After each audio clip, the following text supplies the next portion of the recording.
C'est quoi exactement le fichier package.json? Donc, ici, quand vous entrez dans un projet sur React ou sur Angular ou autre qui utilise Node.js, vous allez voir qu'il y a un package.json ici.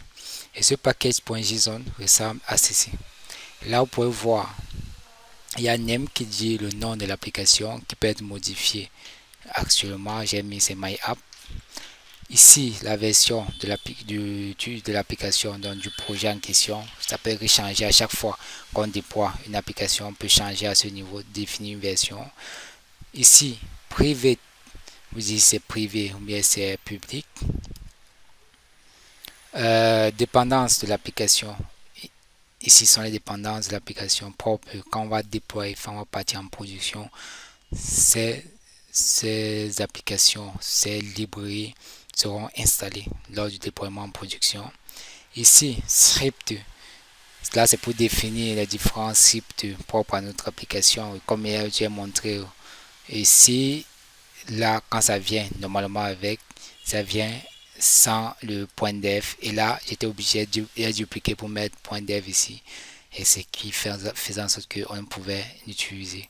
Donc, je remets comme c'était, comme j'ai modifié.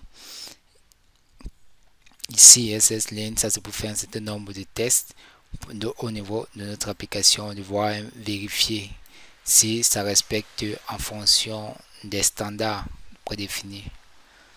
C'est là qu'il y a ESLint config et là, GES, on a l'application GES qui permet de tester les composants de notre application. Donc, les autres n'est pas vraiment trop utilisé. Donc, on a à peu près, il y a aussi dépendance dev qui n'est pas présent. C'est utilisé si on veut installer des applications, des librairies qui seraient utilisées en mode dev et qui ne sera pas installé et utilisé en mode développement.